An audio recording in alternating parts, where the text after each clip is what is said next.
OST 2016. This is interviews, music reviews, and more. This is The Hodder Show.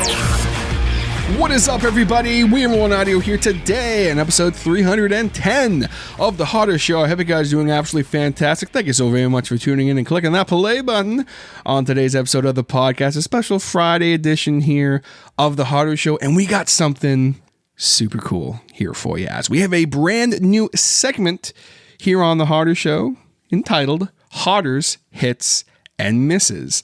And basically, in a nutshell, this is kind of a different take on a review show. In the past, I've done reviews on things and given my opinions, and that's always fun. But what can we do to take that to a next level? Well, is it a hit or a miss? We have some fun with that. I'm joined on the first episode by my man Chris Osuch from Dragged and also from Seagrave, and we are deciding whether or not Limp Bizkit's brand new record that just came out on October 31st, Still Sucks, is a hit or a miss. We go through each track, talk about what we like about it. We talk a little bit about why we both love Limp Bizkit and how big of Limp Bizkit fans we are. We talk about each track a little bit in detail and then decide whether or not each one is a hit or a miss. And let me tell you, there were some surprises on here for me. You know, Chris is a huge Limp Bizkit fan, so am I. There's a couple tracks we disagreed on, so that was really fun to have a little fun conversation about what I liked about it, what he didn't like about it. And then at the end of it, we decide whether or not the album is a hit or a miss. So this is a lot of fun.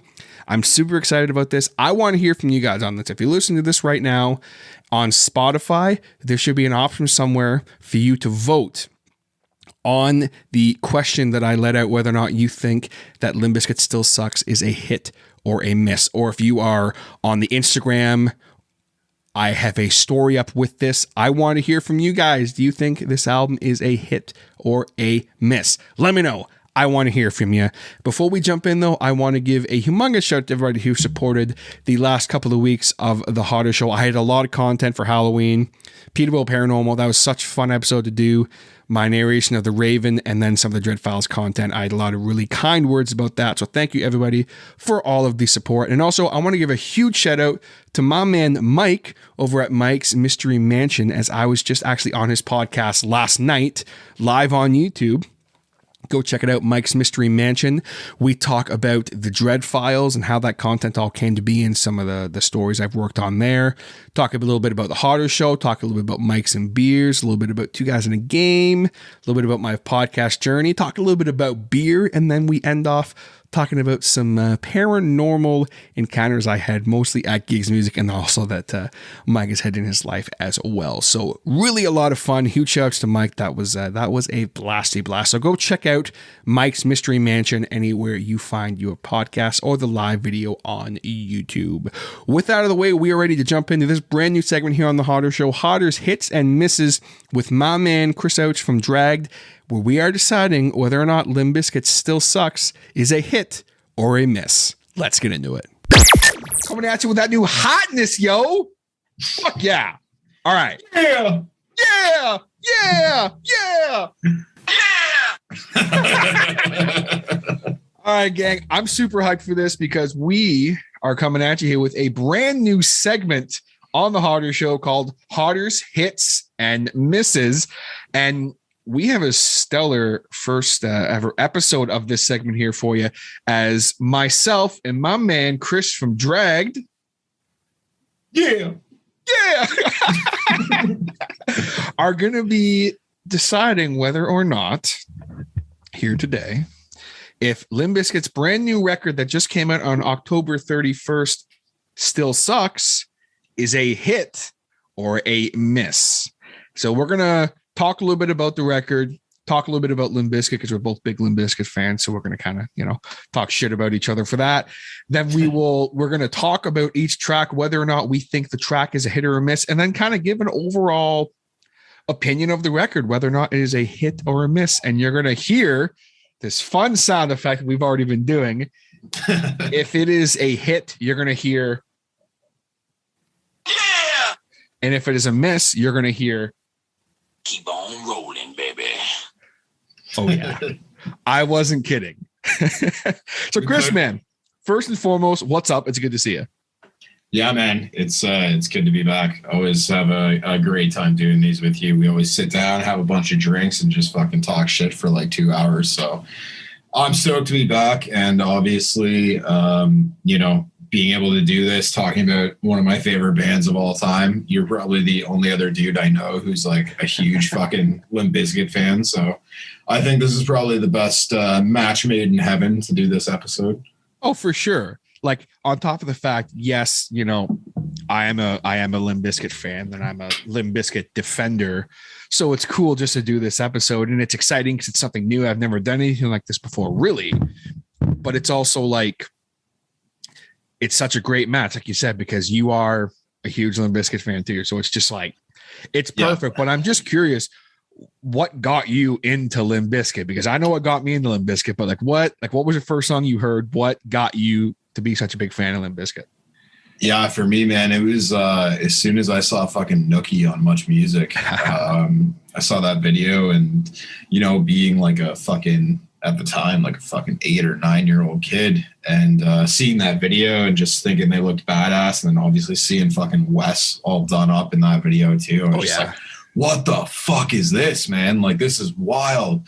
And I have a sister too who's like 9 years older than me, and at the time she had I used to steal her CDs all the time, and she had Significant Other, she had fucking Starfish, and so I would jack hers and fucking listen to those to death. Like, I remember listening to Starfish so much, like that fucking CD didn't even play anymore.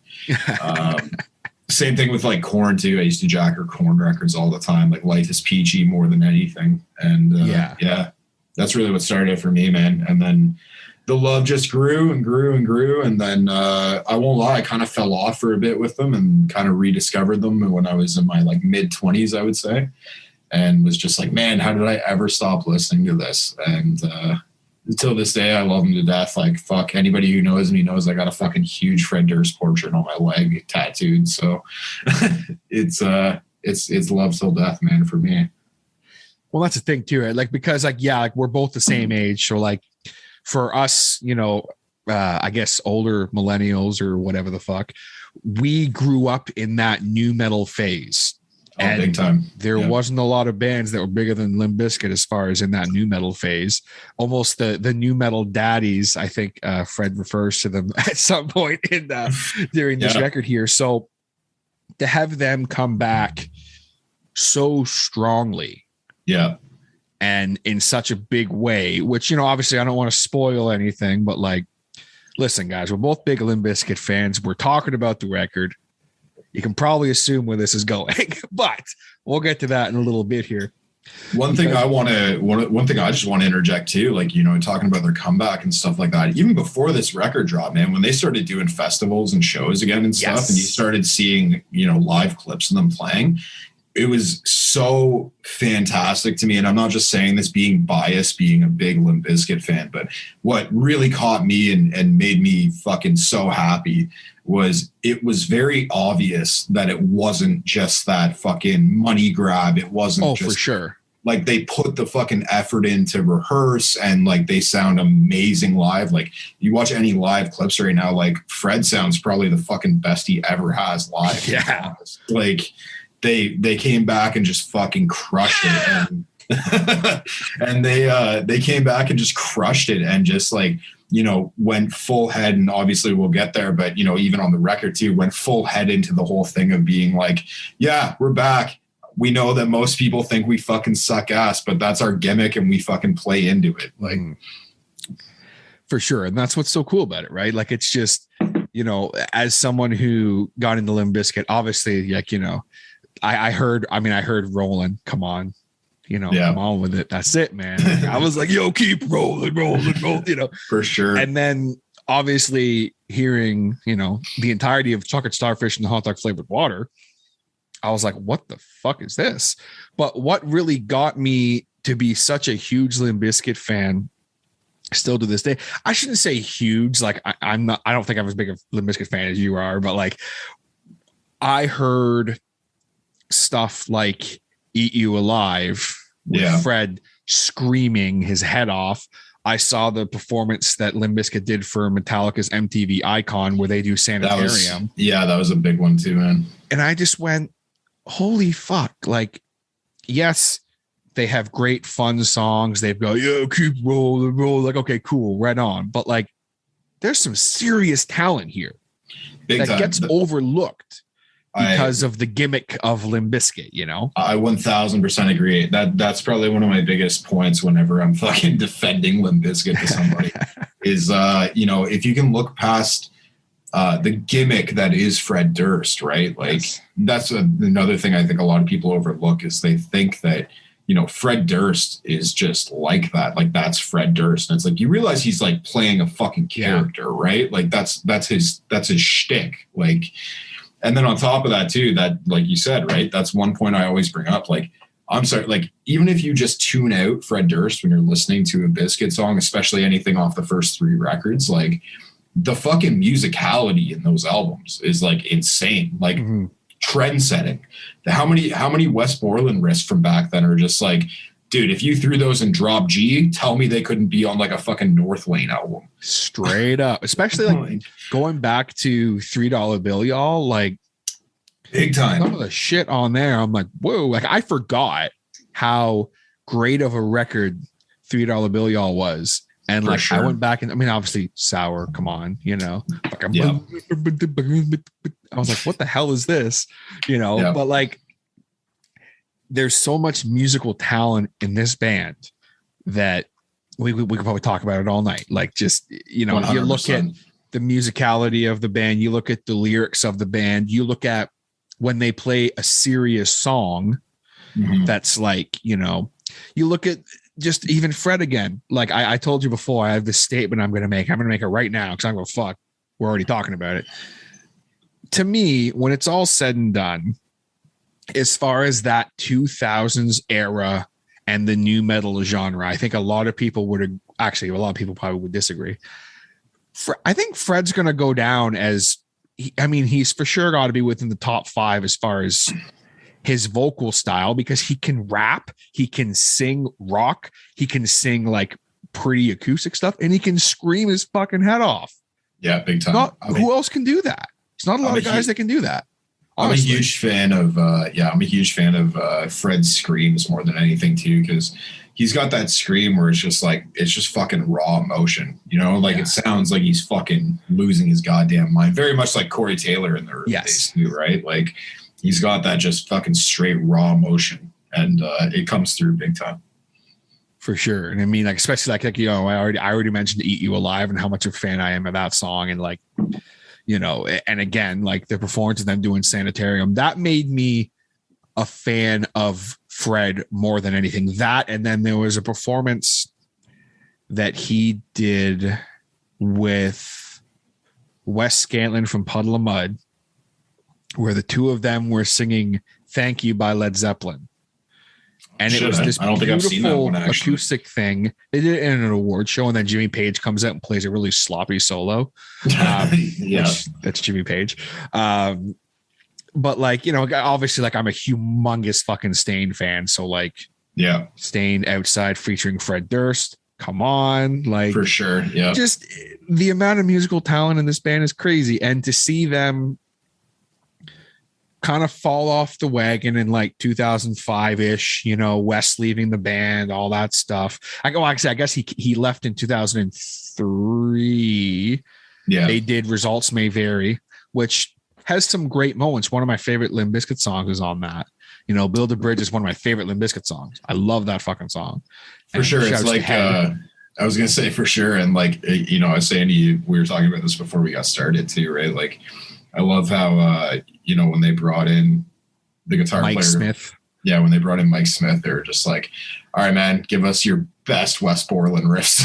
And that's pretty much what that whole album was. You need Wes. You can't tell that Wes. Yeah. 1000%. You can tell that, he was just imitating Wes, and they were like, just trying to imitate him the best you can. Mm-hmm. For sure. And I mean, when they came back with the Unquestionable Truth Part 1, like, that's an album I think a lot of people forget about. Big time. But then going from that in 2005 to 2011, when they dropped Gold Cobra, Like that was like the return of Limp Bizkit. They're back to form, and there's some good stuff on there, but big time. Yeah. Comparing that to then 10 years later, where they have dropped Still Sucks October 31st. And what's interesting too is this album was really caught in a production hell for they started working on this in 2011, and there was interviews all the way back to 2013 or 12, I believe. Yeah, I think it was like 2013, where Wes was like, yeah, like shit's done. Like, you know, he's like, we have a ton of stuff done. And apparently Fred was holding stuff back because he wasn't happy with his stuff. Yeah. It wasn't that he wasn't happy with, and there's a bunch of stuff happened too. Like I think like DJ Lethal was talking shit about Fred and John Otto, and like, that he was fired in 2012, that he made an apology and then he came back and then they kept writing. 2015, there was reports of Fred holding it back because he wasn't happy. 2016, Metal Injection reported that they were back in the studio. And then it was June 2021, actually, because while all this was happening, I was kind of paying attention to it. Yeah. But I was like, this record, it was kind of like the Tool record almost. For sure. Like it was like, is this actually ever going to happen? Yeah. And fucking Chinese democracy. That's it. And it's funny you say that, because there was a quote from, where the hell was it? I saw a really funny quote. Oh, damn it. Oh no, I lost it. There was, here it is. Reported they received notoriety for repeated delays. Team Rocket, which I guess is a monthly heavy metal and hard rock magazine, dubbed it the Chinese democracy of new metal. Yeah. So I mean, that sounds about right. Yeah. So all the delays, but in 2021, Wes was doing a interview, which he doesn't do a lot, and he had said, you know, we've probably, and I quote, we've probably in the last 10 years been in the studio to try and complete the record. I want to say 7 times in 2 different studios.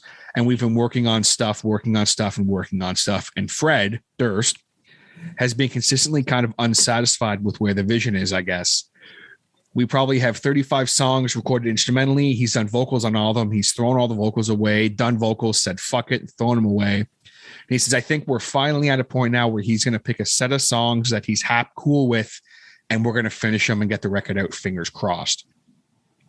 So that happened that was June of 2021, obviously, of this year. Yeah. And then they started playing sets, like you mentioned earlier. They started doing this festival circuit. Yeah.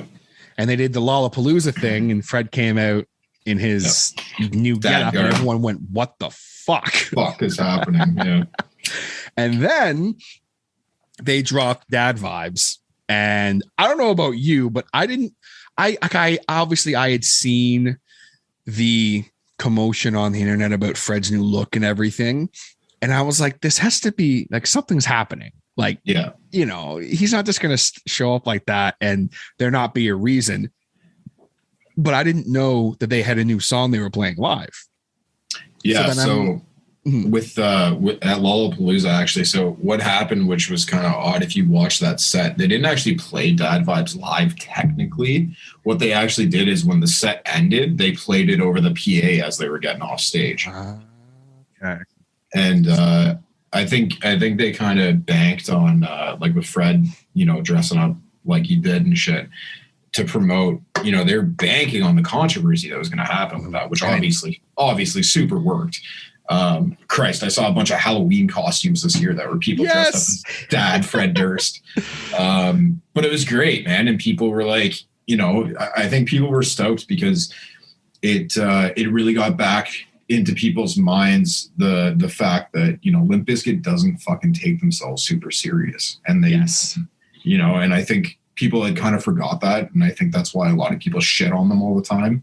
They just think that, oh my God, like they take this shit seriously. Like Rollin' is a serious song. It's like, no, man. Like what self-respecting musician would you think listens to that and goes, oh yeah, that's super serious. Like super, like don't talk shit about that. It's fun music. Like just fucking relax. Like just, I never understood that when people are like, oh, they're obviously taking themselves. Like, look at Wes. Look at how that motherfucker dresses. Yes, it's an artistic thing, but like, come on, man. Like, relax. But so when they dropped Dad Vibes, I wasn't expecting it. I literally turned on Spotify one day while I was getting ready to go to work. I put it on my car and it was like Limp Bizkit, Dad Vibes. And I was like, is this real?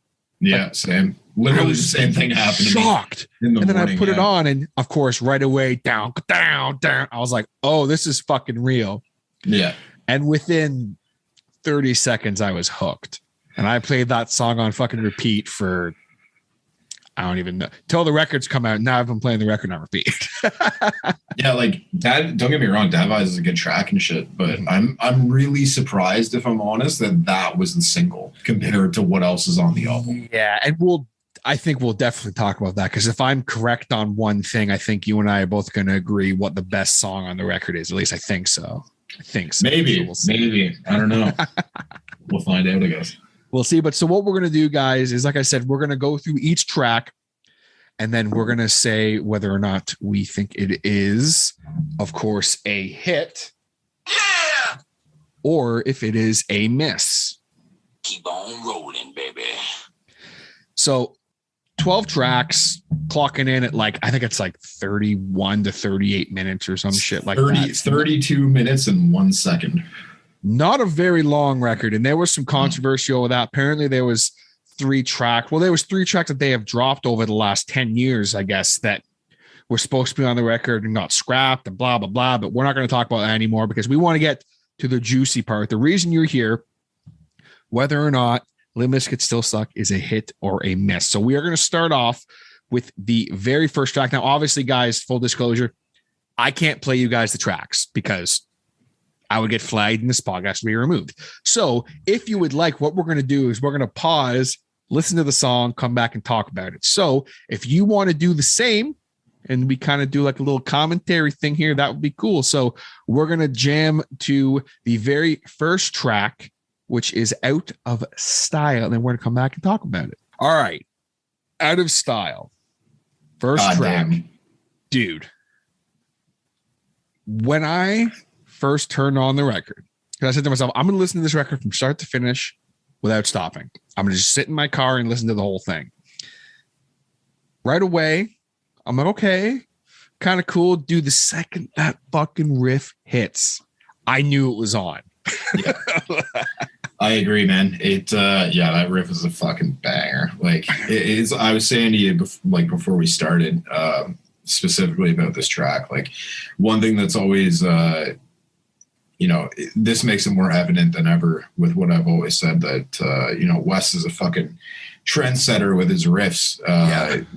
Because tell me that riff in fucking Drop G wouldn't be on like a North Lane album. Straight up. Like. Fuck, dude. Yeah, it's a fucking banger. It's literally. I'm sorry? No, I was just gonna say it's definitely a hit. Yeah, right away. I think that we can both agree that it's a fucking hit, yo.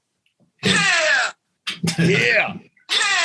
I'm gonna have way too much fun with that. But what's cool too about Out of Style is like, it's basically, from what I get from it lyrically anyway, it's Fred saying, hey, like Limp Bizkit's never going to go out of style. Like that's, to me, that is classic fucking Limp Bizkit through and through, but it's kind of matured. And what was fun was when Fred first comes in the verse, I was like, oh, is this going to be like a more like serious kind of like, and then when he comes in and starts rapping, like I was just like in my car driving like, fuck yeah, Fred, get it. Like, fuck yeah.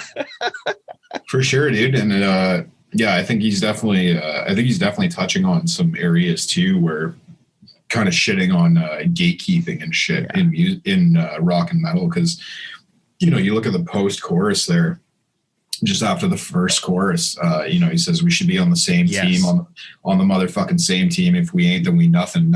And what could be more true, especially nowadays, right? You get all these guys always being like, that's not fucking metal, man. Like, or it doesn't fucking gent, so it's shit. And, I think that's just him shitting on all of that and being like, look, man, this is, you know, a niche fucking music style in general for everybody. And, you know, if we're not building each other up, like, what the fuck are we doing here? 100%. Like, at this point in time, guitar-driven music in general, I think is very much not as popular as it once was. So, like, as far as I'm concerned, all of the guitar-driven music needs to be on the same team, because do you have distorted guitars in your music? We need to be on the same team, because there's not a lot of that going on anymore. For sure. And I mean, just to kind of sidebar on that even too, like, you know, regardless of the fact that he kind of dug his own grave because he shit on Slipknot on stage. But, you know, you look at before that, for example, with MGK, you know, you got all these people bitching and whining about MGK coming out with his album. And it's like, I don't know, man. That guy just put pop punk and distorted guitars on the fucking mainstream again for a lot of people. So in my minds, that's a fucking win. So, and let's be real here. I'm sorry, as a pop punk fan, that album fucking slaps. It's a really good record.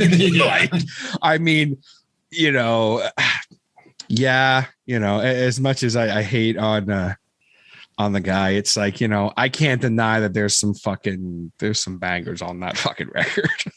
I think a lot of people nowadays in general just have a really hard time separating the art from the artist. Yeah. You know, as much as you know, a prime example I would throw out there would be Marilyn Manson right now, with all the shit that's gone on with him in the press. And don't get me wrong, like, the allegations he has are fucking horrific. And you know, if they are true, I hope he suffers the consequences of those. But at the same time too, you're going to tell me I'm not going to throw Antichrist Superstar on and be like, this record fucking still slaps. Like, I don't care. Like, yeah, you can't. And I'm guilty of that. You know, I have a hard time sometimes separating the artist from, you know, the art. I think the best example of that was when As I Lay Dying came back. Right. Yeah. Where I was like, I remember having like a moral dilemma when they dropped that first single, because I was like, this fucking slaps. But like, this motherfucker did this. Like, and it's just, you know, that's obviously a extreme, you know, but like, I get separating the artist from the art and everything. It's like, I don't know how we got on this tangent, but like, it's just, at the end of the day, guitar-driven, have distorted guitar-driven music needs to be on the same team, because not a lot of it out there anymore. You know, and why do you think a lot of it's not out there anymore? It's because anytime you have somebody nowadays who's trying to get into it and stuff, you have these people being like, "This is bullshit. This isn't true. Fucking this." Like, you know what I mean? Like, none of that helps. It all just makes us look like fucking idiots. Absolutely. Sometimes you just got to go with what you love. And sometimes you just need to have, you sometimes you'll want something. And, you know, one thing that a lot of people do nowadays is when they're a band they love puts out music they're not a huge fan of for whatever reason. They're just like, oh, fuck, man. Like, oh, this new stuff sucks. Oh, God, I wish they'd go back to their old stuff. And, you know, sometimes a band understands that and they're like, hey, we get it. You want your dirty, rotten biscuit. Okay. And that's the worst segue ever. And that is what we got with track 2 here off Limp Bizkit Still Sucks. Track number 2, Dirty Rotten Biscuit. Dude, what do you think of Dirty Rotten Biscuit? I'm going to say that's a bona fide hit, my man. That's a bona fide hit. Yeah. I absolutely agree. It's a hit. Yeah. What's not to like about Dirty Rotten Biscuit? It is literally basically a love letter from Fred Durst and the guys to their fans saying, look, we know what you want. Here it is. Want your dirty, rotten biscuit. Here you fucking go.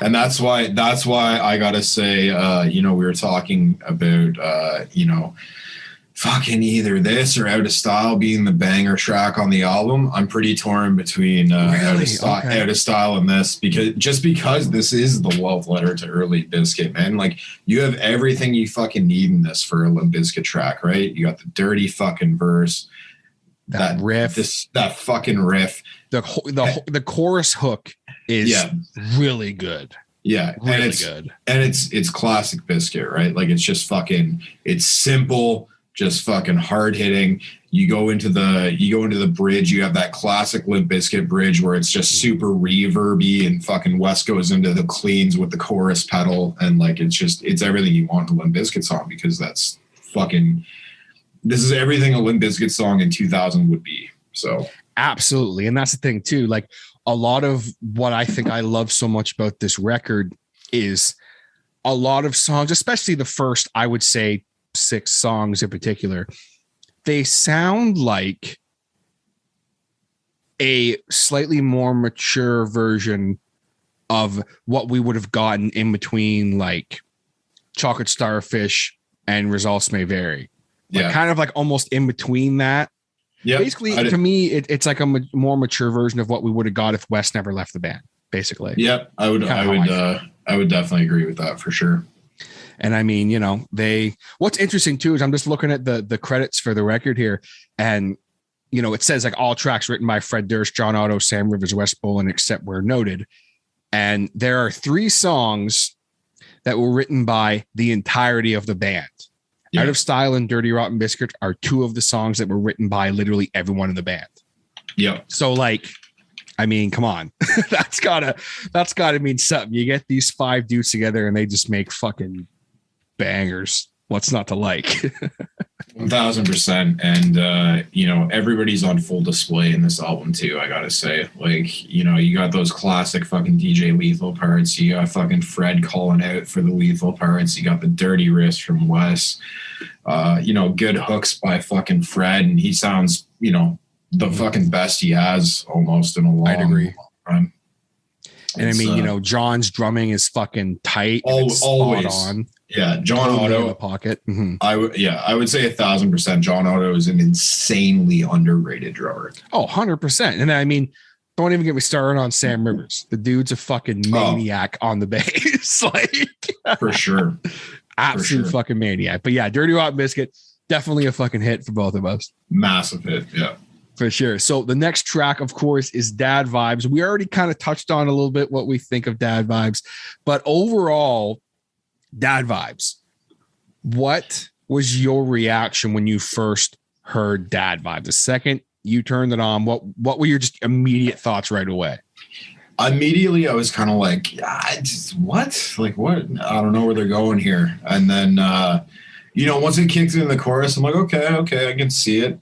And, it kind of had me in the in-between a little bit. I was like, I don't know if, we should expect the entire fucking record to kind of be like this, or if this is one of those kind of in-between tracks that are usually on Bizkit albums. And it turns out that is kind of what it was. And but it's just weird that, like I said, they would drop that as the first single. Now, I don't know if that was maybe them trying to just play with the gimmick of, his dress up and all that. And then on top of that, maybe trying to fake everyone out and be like, yo, this is what we sound like now. And then, you fucking actually get into the record, and as soon as Out of Style hits, you're just like, oh, damn, never mind.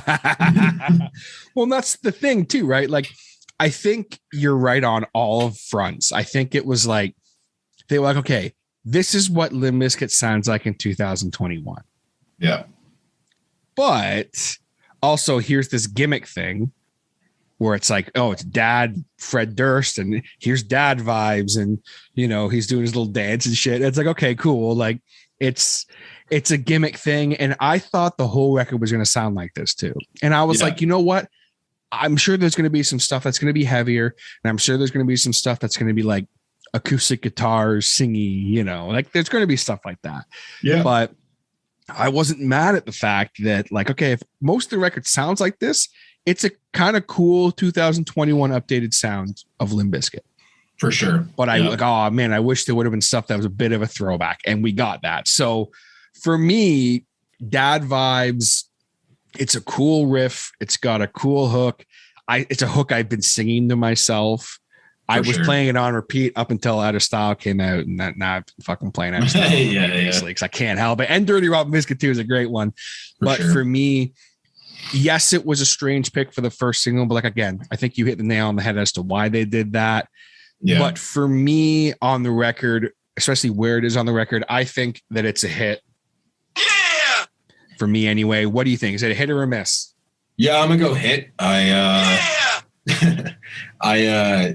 I think if there was a few things done different on it, it probably could have really potentially been a miss for me. But I get it. I think it had just enough there for me to vibe with it. It's got just enough for me to vibe with it. I think the only bitch I have about it is I would if I was like a really asshole reviewer, I'd be like, needs more lethal. I would agree with that, or even just have Otto and fucking Wes a little heavier into that chorus, maybe. Yeah. Just to make it pop a little more, but overall, like, it was still well executed, and I still consider it a hit. Like I said, I think it could have very easily not been a hit, though, to be honest. If it didn't have that fucking riff in the chorus, yeah, I don't know how I'd feel about it.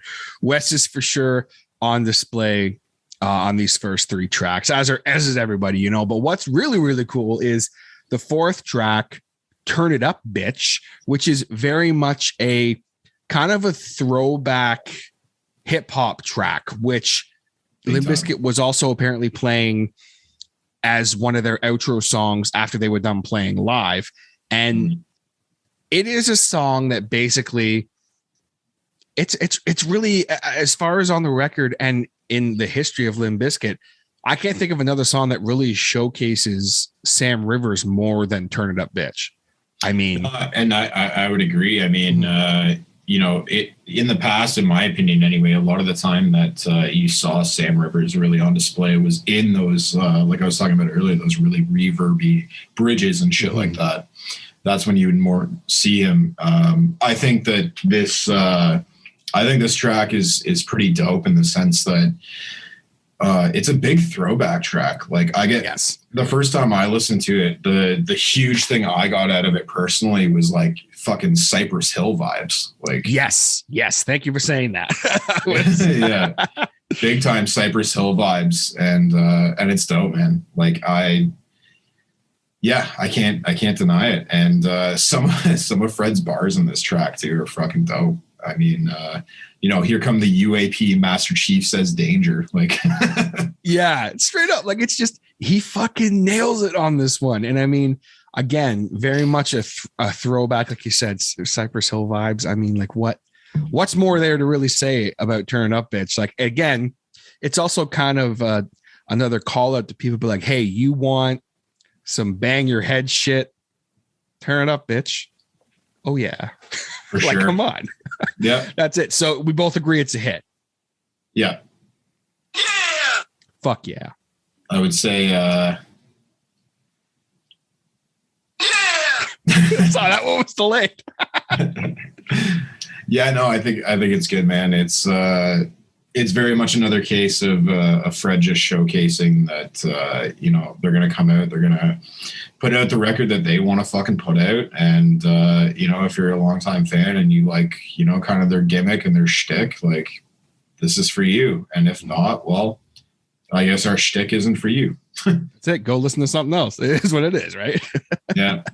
But one song that I have seen a lot of hate for, and it might really not be for everybody, even the biggest Limp Bizkit fans, is of the fifth track on Still Sucks, which is a cover of INXS's Don't Change, which it's an acoustic guitar and Fred Durst for the most part. There's some other stuff happening, but for the most part, it is a stripped down vocal acoustic guitar song. What did you think of Don't Change? So Don't Change, I won't lie. My first couple listens through the record, I was really like, what the fuck are they doing here? And then But after a while, I kind of got to a space in my head where I kind of went, okay, you know what? Let me look at this track as not being Limp Bizkit. Let me look at this track as solely, if I had heard this and didn't know the band, as just a straight acoustic track and a cover. And kind of once I got into that headspace, I started actually really liking it and started being able to appreciate actually how fucking really well it's done. It's extremely well done, especially like covering an NXS song is like, that's a bold move. Cause like that's a band that there's a lot of controversy with the band. There's such a unique new wave band that like I was familiar with the song before. Mm-hmm. And when I heard it, like I started listening to it and I'm like, holy shit, this is the cover of Don't Change. And I was like, it kind of almost didn't compute for a second where I was like, there are definitely some differences, but it's a very well done cover. I mean, Fred sounds great on it. Yeah. Wes's acoustic tone is fucking amazing. I don't know what he was using for that recording session, but it sounded utterly amazing. Yeah, I gotta agree, man. Like I said, after I was able to wrap my head around kind of looking at it from an outside perspective as not Limp Bizkit, it really started to pop for me, and I really started being able to look at it and go, God damn it, this is just a fucking really well done acoustic track. And you know what? Kudos to them, because they did something that not only would people not overly expect them to drop an acoustic track, but as you said, like who the fuck would have ever thought they would do an NXS cover? So I got to say kudos to them in the sense that, they took something completely out of fucking left field and made it work. Absolutely. So we both agree it's a hit. Yeah. Oh yeah, it's a hit, ladies and gentlemen. We're 6-0 right now for hits. This is great. That's 5-0 right now for hits. That's great. And one thing I wanted to have a really quick sidebar here. Did you like, because I saw a lot of people talking shit about this in particular track, probably more than any other track on the record. There's two I saw a lot of people talking shit about. This was one, because apparently Limp Bizkit only does shitty covers of shitty songs. Yeah. Did you like their cover of Behind Blue Eyes? But my dreams. I would say that I would say for that, to be honest, it was kind of the same thing as I was almost just saying with Don't Change. Like, I fucking hated it when I first heard it, like when I was younger and that album came out and I heard it. And, and also too, like I was so young back then too, that I was essentially just like, anything this soft is super pussy and gay. But listening to it when I got older, it was kind of the same thing. I was able to look at it and go, you know what, this is actually a pretty well done cover. Again, it's not what you typically expect from Limp Bizkit. I personally, like, you're not going to catch me throwing it on, but I can appreciate that it's at least well done. And yeah, I would say I'm kind of in between on it. Like if I were to give it out of 10, like you'd probably catch me at like maybe 4.5, 5. Okay. I get it. Yeah. Can I tell you something really funny? Mm-hmm. So the Behind Blue Eyes cover was my MySpace song for a long time. Nice. That's jokes. Oh God. We're not going to get into that, but, one thing that was actually funny bringing up MySpace brought out the worst in a lot of people. Yeah. So that's another really bad segue. Track 6. You bring out the worst in me. What do you got? Because I think for me personally, I think I know where you're going to go with this, but what do you think of You Bring Out the Worst in Me? You Bring Out the Worst in Me, I think was, I got to say, like, at first when I heard it, I was kind of just like, okay, like they're going a little softer again. Kind of weird, because I would have thought, you listen to most albums and it's, the acoustic track is kind of surrounded by bangers because they want to be like, okay, by the way, this isn't all we're doing. but I think it's great, to be honest. I think the verses are really well done. The way it builds is great. And then you have that chorus kick in, and it's just like takes me back to fucking Fred on $3 Bill, y'all, because it's just fucking screaming his face off, and brings that chorus in hard as fuck. And it's I like it personally. It was kind of the same thing. Like the first 2 times listening through, I was like, okay, like the chorus is sick, but that's about it. And then it actually really grew on me after a few listens. It's a very different song. And for me, and that's interesting because it's just the kind of music listeners we are, I guess. Second I heard it, I went, this is fucking amazing. Because the second it kicked into that, I think it was the first line for me. Because I thought it was strange that they dropped the record on Halloween. Yeah. Then I heard this song and went, okay, it's Halloween and I'm your ghost. I promise to haunt you the most. I was like, okay, Fred. Yeah. Okay, Fred. Like there's something here. Like this is, and like, again, you know, Sam Rivers coming in with that clean bass, like, fuck yeah. And then it kicks into a very kind of almost different West Borland type of riffage. Like, for sure. There's not as much movement as he would normally have, right? And it's like, it's such a brutal track. And, you know, hearing Fred just scream his fucking head off is just, it's always good. Anytime Fred Durst screams, I'm for it, you know? Yeah, for sure. I agree. And like, yeah, the lyrics in it too, like they're just fucking great. Like you were talking about, I mean,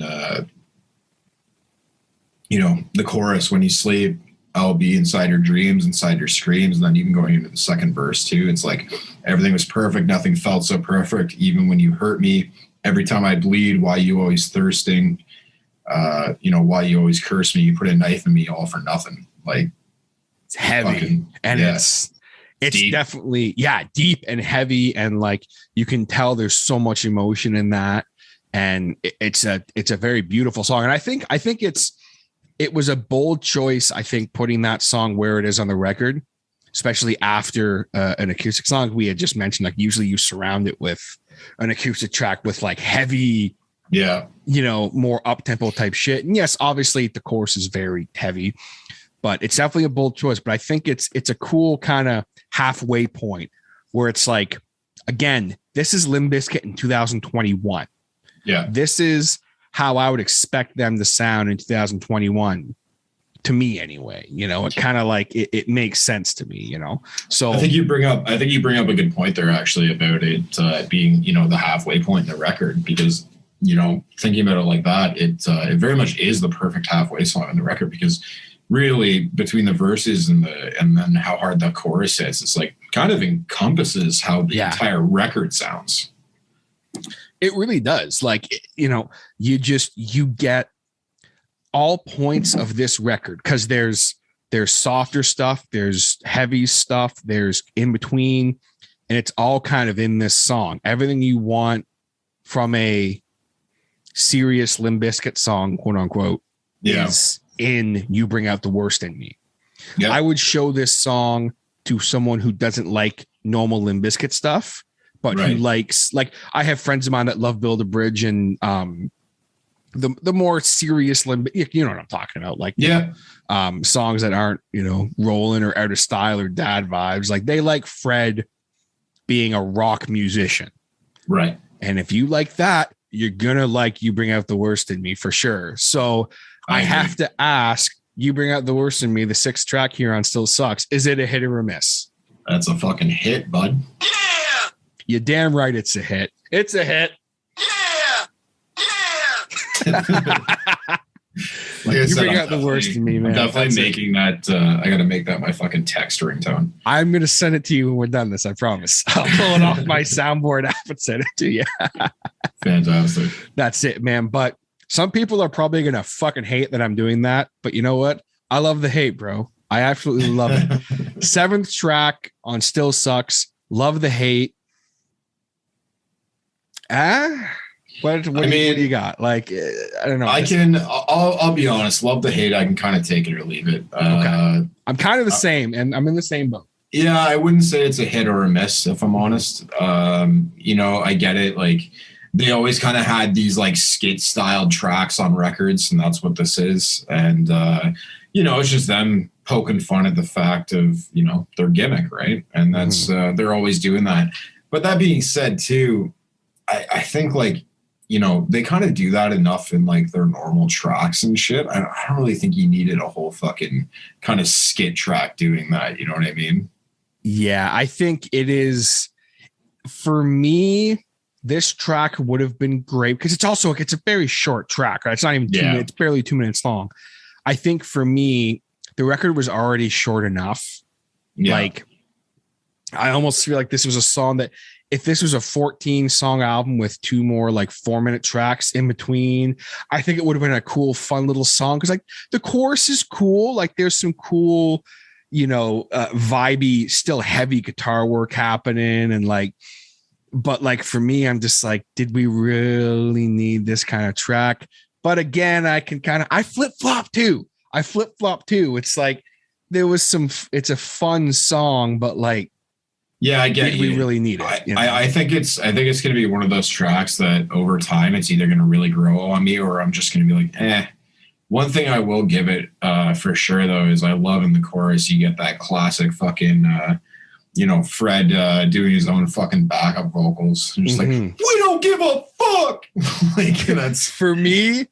That is why I say Love the Hate just for that fucking backing part in the chorus is a hit. Yeah. What about you? We got to give it one or the other. What if you got to give it something? I know it's. I'm so iffy on it. You know what? I'm gonna say it's a miss for me. Keep on rolling, baby. First one of the podcast. We were so close. as much as I am a big Eminem or fucking Eminem. My God. What? No, I was just kidding. I was reading the lyrics when he's no Eminem. Sure as fuck ain't no Eminem. Yeah, anyway, so looks like he's got Dre's pubes on his chin. I was like, okay, yeah. All right. As much as I'm sure most people were probably expecting me, especially of all people, to give this entire album a hit all the way through. I get it, though. You're going to be pleasantly surprised, I think, by the time we're done this. Well, and that's the thing too, right? Like I can probably almost guess, I think, what tracks that you're going to give misses to, but I'm actually surprised by this one. So that's cool. Yeah. That's fun, but no one likes someone who just, and I mean, I've been guilty of this before. That's why this Hodder's hit or misses thing is going to be fun, because in the past, anytime I've done reviews, quote unquote, I've been accused of being way too positive about everything. And It says, God damn it, dude, you got to have at least one song you say sucks. You got to have your one sucking song quota. And I'm like, you know what? If people don't like what I have to do, though, if they don't like what I do, they're just a fucking barnacle on the bottom of my fucking hull. I'm going to scrape that shit off. Just like track 8 here on Still Sucks by Limp Bizkit, Barnacle. Now, I'm going to just go ahead and take this real quick. Keep on rolling, baby.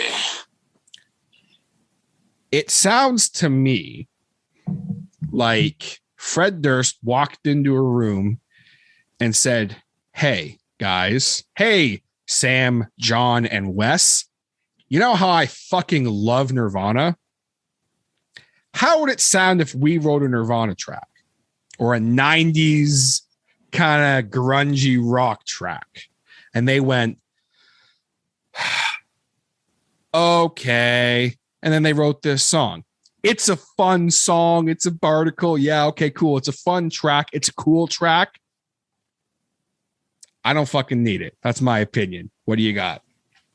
I 1000% agree. This is a miss. Keep on rolling, baby. This was easily my least favorite track on the record. Okay. Yeah, I agree. And it's still it has its moments where I'm like, it's a fun song, but like on an album where it's already so short, you can't have we can't have songs like this. Just Yeah, I completely agree. I mean, I think the chorus is only the slightly maybe redeeming factor of it, but for the most part, I would say Interesting take you took with the Nirvana perspective. I think that's cool. I kind of got maybe a somewhat similar vibe to that. When I heard it, and even listening back through the album multiple times too, every time I got to it, I would still try and give it a chance. Mm-hmm. First of all, as soon as he said this next song goes out to all you barnacles out there, I don't know why it is, but for some reason that line on its own just super turns me off. Like as soon as I don't know why, it reminds me of like this like parody, like SpongeBob-y kind of like, I don't know. I just fucking, as soon as I heard that, it fucking like right away rubbed me the wrong way. And then even listening through the track, it's just, I don't know. Yeah. I wouldn't say Nirvana like you did. Like I said, that's an interesting take. I somewhat similar in opinion though. I immediately thought like this sounds like one of those fucking late 90s like hard rock radio tracks that they just fucking threw on for no reason. Like this song sounds like instrumentally it was made by like fucking Fuel in like 1999. Yo, be careful talking about Fuel on this fucking podcast. I fucking love Fuel, dude. Fair enough, but I don't need that on a fucking Limp Bizkit album. Listen, don't leave Love Bleeding in my hands. Okay. No, but seriously, I agree with you.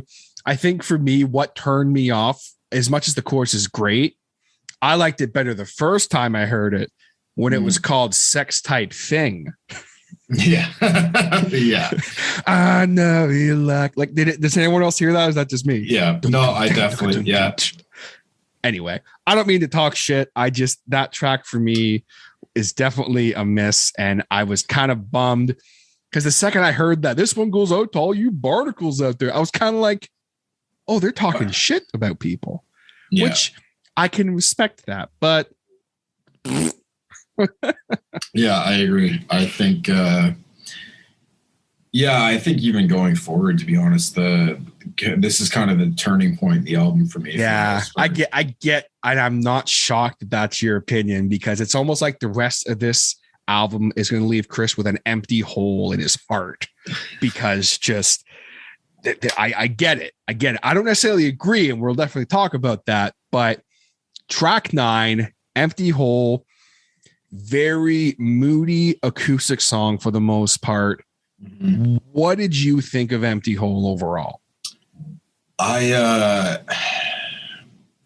don't know, like it was kind of the same thing as Barnacle in a way. I think I listened to it the first couple of times I went through the record, and then I was kind of just like, and I kind of skipped it from there. Again, it's still a pretty well done like acoustic track in general, if we're not talking from a Limp Bizkit point of view. I just feel like, as you've brought up a few times in this conversation already, right? Like we already have such a fucking short record here. Like so many of the songs barely even break the 2-minute mark. It's like, I don't want any time wasted. And I feel like throwing another acoustic track on it is just, I don't know. It's kind of a miss for me. I'll be honest. Keep on rolling, baby. And I get it. I absolutely get it, but I disagree. And that's okay. That's what makes this interesting. For me, it is the kind of track I have tried to look at this track like, okay, this is a track I didn't think I would hear Limp Bizkit do a track like this as an original song. Right. And that's what I liked about it. It's very moody. It's a beautifully written it's got cool guitar for me. It's got a great chorus hook. For me, again, I get what you're saying 100% about it. Like, you added a couple songs onto this record. I think it'd be a really nice, if it was in the right position, I think it would serve better. Yeah. But for me, it's a hit. I enjoy it. But that's, again, that's what's so interesting about this, guys, is we can disagree on stuff. And I mean, I just feel like it's, I don't know, like you said, yeah, it is a beautifully done acoustic song. I will 1000% agree with you there. I just, I don't know. I don't feel like I need it on a already super short Limp Bizkit album that's been building hype for 10 years. I feel like, between this and especially Barnacle, like we were just talking about too, it's like, you're telling me in interviews that you guys had like 35 fucking tracks. I'm like, this is what you went with? Like, what do you mean? Like, I totally get what you're saying. It's almost just making you want to pop a pill. Like, I totally understand what you're saying, dude. I really do. Like, holy fuck, that's bad. I've been doing it this whole time. I got to keep going at this point. I've had these terrible transitions. Can't deny it now. Yeah. Can't deny it, man. Makes you want to pop a pill. Track 10, Pill Popper. Interesting song. Another kind of heavy song. But what did you think of Pill Popper? Because for me, I think it's definitely a very unique track on this record, I think, anyway. Yeah, I would definitely agree with that, man. The chorus is pretty Limp Bizkit, I won't lie. For me, when I actually get out of the verse, and especially when I first kicked in, where you have the drums, like the snare and the kick are very kind of reverby, and they're kind of EQ'd in that odd way. What I actually get out of it is it actually reminds me of like some old school like Manson. I get like that. It sounds like it's the lead into like a fucking Manson or like Nine Inch Nails song. That's it. Like for me, like it's a very unique type of riff for Wes. Like it's very like you've already hit the nail on the head. Like very classic Manson, Nine Inch Nails, industrial kind of like it's a cool fucking song. It's a cool riff. Yeah, I think he definitely broke out some more of his like kind of Blacklight Burn style on this track for sure. Definitely so. And I mean, again, anytime we get to hear Fred scream his head off, like I'm for it. I'm all for it. I definitely agree. I think that's probably one of my only drawbacks, I would say, for the most part, about like Significant Other, is how much he pulled back the screams compared to $3 Billy-O. Mm-hmm. He still obviously does on that record, but it's not nearly as much as he does on the first record. And yeah, I'm all for it anytime Fred screams. Fuck yes, we both agree this one's a hit. Yeah. Right on. That's what we like to hear. Okay. It's a hit. But we're getting near the end here. Track 11. And I'll tell you right now, man, I'm excited because as fun as this is, after we're done, I'm going to go to the fridge and get myself a little snacky poo because this has been a, God damn it. Snacky poo, track 11. First time I heard this song, right away I got what Fred was going for. It's a throwback track. It's a very 90s track, 90s hip hop track. And I was like, okay, there's some cool moments on it. What did you think of Snacky Poo? I really liked what Lethal does on it. Mm-hmm. I think musically it's a great fucking track, a really great hip hop track. I won't lie, I don't really like what Fred does on it. I get that it's a lot more of those, one of those more jokey Bizkit tracks, but yeah, I'm not gonna lie, not really a fan of what Fred does on this one. Not a fan of it. So are you saying that Snacky Poo is a miss for you? I'm gonna say it's a miss. Keep on rolling, baby. I think the mock like Wes Borland interview is pretty funny. Yeah. This song is a fucking hit for me. Yeah. Just because of that interview. Yeah. Yeah. I think the track's cool. I get what Fred was going for. I get that he probably really enjoyed doing that song because it's very classic. It's very like I do enjoy some like 90s hip hop stuff like that, very groove kind of. Yeah. I do enjoy some of that stuff. So like I got it, but I also understand why you wouldn't like it. But the second I heard that mock interview, I was just like, that is one of the funniest things I have ever heard. It's, hello? Yeah.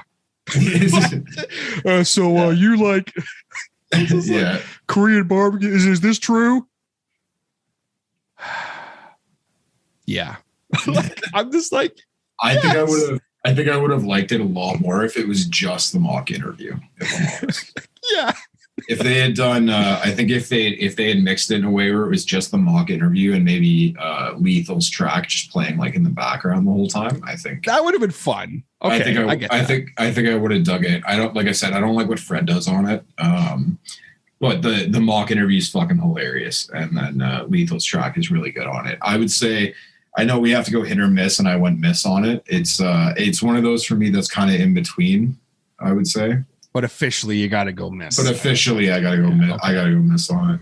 Okay. I mean, you know, you had 3. It was Barnacle, Empty Hole, and Snacky Poo. And I've only had one, which was Barnacle. So, I mean, I think we're doing okay, all things considered here. So yeah. I've been right so far on the ones I thought were going to be misses for you. I've been correct on that. But now we come to the final track. It's almost time for us to say goodbye here, folks, on this exciting new segment here on the Hodder Show, Hodder's Hits and Misses, featuring my man Chris from Dragged. Almost time to say goodbye, but we got to talk about the final track here on Still Sucks. Goodbye. What do you got for goodbye? Because this is a really, it's a really interesting track for me, and I'm curious what you think about it, because I don't know. Yeah, I'm gonna go miss on it. I'm not gonna lie. Keep on rolling, baby. Why a miss? I'm curious. Just the same thing. I feel like it might not have been as much of a miss for me, to be honest. Like, the track itself isn't terrible. I think the reason I'm going a miss on it, though, is just because I think the last few tracks on it kind of fell off so hard for me that I was kind of already in that mindset. Maybe over time, I could come to kind of like it a little more, but to me, it's just the album started falling off a lot after Love the Hate. The last, not quite half, but the last, fucking 4 out of 6 of the last tracks I kind of have as misses. And I get it. Yeah. Get it. 7 out of 12 ain't bad, though. Yeah, I mean, I think all in all, I think they would have been better off, in my personal opinion, if they put this out as an EP with just all the ones I said were hits. Like, I think we would have had a better time.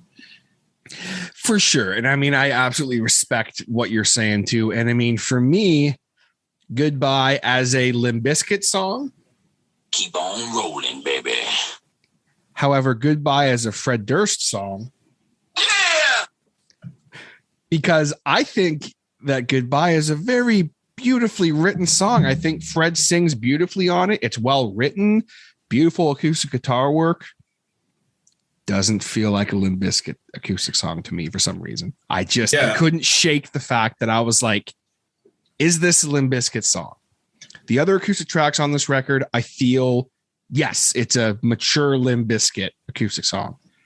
Goodbye does not feel like that to me. It feels like it is a Fred Durst solo song. And like I just said, for me, it's a miss on the record.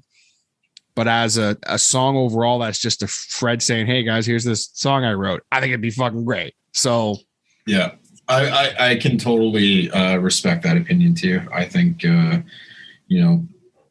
if Fred had put this out as a solo track, or like I was saying, even about,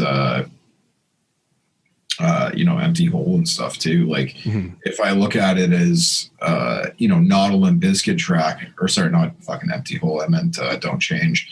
If I look at it as not a Limp Bizkit track, yeah, it's a well-written track, and it's executed very well. I just don't believe it belongs on a Limp Bizkit record. Totally agree with what you're saying. Now, we come to the final thing that we got to have a say here with. Is Limp Bizkit's Still Sucks a hit or a miss overall for you, Chris? I'm going to go hit. Yeah! It's a hit. And for me personally, guys, I got to agree, man. It's a hit. Yeah! Limp Bizkit Still Suck is a hit for both Chris and I here on this brand new segment here on the Hodder Show, Hodder's Hits and Misses. Dude, this has been a lot of fun. And I mean, I knew that we were going to get to this where it's like, I know we both enjoyed the record overall. 7 out of 12 songs being hits for you definitely isn't bad. That's respectable. It was 10 out of 12 for me, but I'm a sucker. I like everything. Everyone knows that. So it's not, I would say, I would say for me, like, yeah, exactly. 7 out of 12 isn't bad. One thing I will say that makes it an overall hit for me is that it's still, as much as, there was, 5 fucking tracks on there I wasn't a fan of, the record still kept me coming back. It still kept me going to repeat plays. And on top of that too, I got to admit, like, as a whole, the record came out a lot fucking better than I thought it was going to. Yes. If you told me, I messaged you about this. Yeah. This came together very quickly too, by the way, folks. This podcast, like, I messaged you the other day and said, dude, can we talk about how fucking great this record is? And we both were typing the same thing. Yeah. Where I was like, it's way better than I thought it was going to be. And you said the same thing. And I was like, I think that I thought it was going to be a mess, a big mess. I thought it was going to be meh. I thought there'd be some fun moments, and I was going to support it either way. I was going to check it out, but like, it has blown me away with the quality of songs on this record. I gotta agree. Like the songs that were hits were like fucking hits. And it came out a lot better than I thought. I thought that, and it tends to happen, bands that have been around forever, and especially bands that fucking wait 10 years to drop a record, you get your hopes up, but then at the same time, I definitely thought this record was going to drop and it was going to be a one-time listen through, and I was going to be like, fuck that, I'm not listening to that again. But thankfully that wasn't the case, and I was pleasantly surprised. That's it, man. I mean, I'm glad that we can both agree on that, because, I know that, like you're like the only Limp Bizkit fan I know that is not like a closet Limp Bizkit fan. You know what I mean? I know lots of Limp Bizkit fans, but like, they wouldn't come on a podcast and say they're a Limp Bizkit fan. You know what I'm saying? So, oh, believe me, man, I'm the king of that. Like, fuck, I'm wearing an Attila shirt right now. That's got to be the other. That's got to be the other thing that most people closeted say that they fucking like is Attila. So, no, I've never been the type of person, man, that really gives a fuck. Like, I'll post. I'm sure you see all the time, and if anybody listening has me on social media, like, I'll post shit all the time that I like. And I don't give a fuck. Like, fuck, man, I play in a deathcore band, and I'll post some, Paulo Nutini, who's this like amazing fucking like soul guy from Portugal, who's like just phenomenal. I love listening to it. I super don't pigeonhole myself in what I listen to. Which is good. I mean, obviously, like, before we go, I want to take a second to talk about kind of what you have going on. Like, obviously the news that you joined Seagrave, I guess it was a couple of months ago now that this happened, but we haven't had a chance to speak yet. So what's going on with that? How has that been so far, joining up with the guys in Seagrave? It's been great, man. I joined up with them back in May, but we waited quite a while to announce. Kind of figuring out what we wanted to do, the direction and the way that the guys wanted to go. It was welcome. They had a bit of a shortfall, unfortunately, with their last bass player. And then I've always been pretty close with Jacob, the one guitar player. And then he had mentioned it to me a few times in passing, like when we were at the bar and stuff. He's just like, oh man, you should come fucking jam with us. But it's like, when you're in the musician world, you know how many fucking times it did. You know how many times you fucking hear that, and it's like, hey man, we should write something together, and then nothing ever happens from it. So we should start a side project, bro. Yeah. I can't even count how many of those conversations. And but then one day he actually messaged me, and he was just like, hey man, we're jamming tomorrow. Like, you have a bass? Like, come out. And I was just like, yeah, all right, man, I'll come fucking check it out. And it ended up going really well. And so right now we just played this sold out show at Sneaky D's with Beguiler, Pillars of Autumn, and Matria. It went awesome, man. Like, it sucked having everybody. We unfortunately, because of their the current, or not current now, but at the time, COVID restrictions, we had to have everybody seated, and the venue was like under their normal capacity. So that was a little fucking weird, playing a metal show with everybody seated and stuff. But other than that, the reception was great. All the other bands that night fucking absolutely slayed. We came out really fucking tight.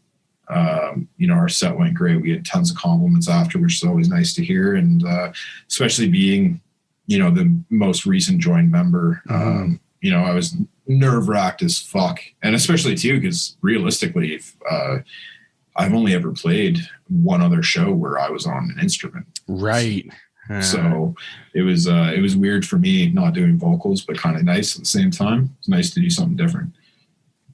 For sure, man. Well, that's awesome. I mean, keep an eye out, an ear out for Seagrave, guys. I'll have a link down below for you guys. And also, of course, you know, Chris's solo project, Dragged. You dropped a single a little while ago. I had you on for, actually, this is the second time you've come on to launch a new segment here on the Hodder Show. It was Hodder's Hits and Misses. And then also, of course, 5 Questions With, where we talked about your single, The Outset, which, I mean, you know, I still fucking listen to that track. It's a banger. If you haven't heard it, go check it out. I'll have some links down below. And just keep it locked to everything Chris does, guys, because he's been a big supporter of the show. And, you know, he's a badass fucking musician who deserves your support. Thanks, man. I appreciate that. Yeah, the Outset was great. It was really nice to take that change in direction and kind of go back to really the first band I was ever in was a lot more of that style, and I just fucking love that style to death. So it was a ton of fun doing that. I definitely have more on the way in that style. I kind of have it a little bit on the back burner at the moment, just because I'm trying to focus on Seagrave right now. We want to make sure we get we want to get a single out soon and kind of really launch things, start getting heavy into show rotations now that they're back. So I can't say really when I'll drop some new drag stuff, but I definitely have it on the back burner. I got like 5 tracks I'm kind of sitting on right now. So yeah. Awesome. Well, keep it locked, folks. When that happens, you'll be sure to that you will hear it here on the Hodder Show, because I will be wanting to share that with you guys. Chris, thank you so much, brother, for coming on. It's always a pleasure, and doing this fun little journey with me, talking about whether or not Limp Bizkit still sucks as a hit or a miss, man. It's been fun. Yeah, this has been a blast, dude. Thanks for having me on. Of course, man. And of course, guys, we want to hear from you. One of the biggest reasons why I wanted to start up this segment is to hear what you guys think. So let me know. I'm going to have a poll up at some point, probably the day this launches. I haven't decided yet, but message me, comment, let us know whether or not you think Limp Bizkit still sucks is a hit or a miss. I want to hear from you. Chris wants to hear from you. Message Christian, let him know too, because please do. He's going to want to know. He's going to want to know. Always want to know. That's it, man. All right. Awesome, man. Thank you so much, dude. See you, man. All right, guys. There you go. As if there was any doubt, we both agreed that Limp Bizkit Still Sucks is definitely a hit. But I want to hear from you guys. Please let me know. Go ahead and vote on the Spotify question thing there. If you're listening on the Spotify, there should be, I don't know how it works yet. We're still figuring this out, but there should be a poll somewhere or a little thing for you to answer a question. I want to hear from you guys whether or not you think it was a hit or a miss. Let me know your favorite song, or you can just do so on the social media as well. Comment and let me know what your favorite song was, whether or not you thought the album overall was a hit or a miss, and what you thought of this segment. If you want to hear me do more stuff like this, obviously the music showcase here on the Hodder Show is something I'm still going to be doing, because that, to me, that's a little different if I'm doing a full-on review. But, you know, I definitely think I'm going to be doing stuff like this again, because this was a lot of fun and something different. Always trying to evolve here on the Hodder Show and aim to keep you guys entertained. And if you were entertained, be sure to hit that subscribe button. If you haven't yet, leave a like. If you enjoyed this, comment, all that fun stuff. I really appreciate it. Be sure to share this with all your friends. Let them know there's a new segment on the Hodder Show that you got to check out, because it is a hit. See what I did there? Haha.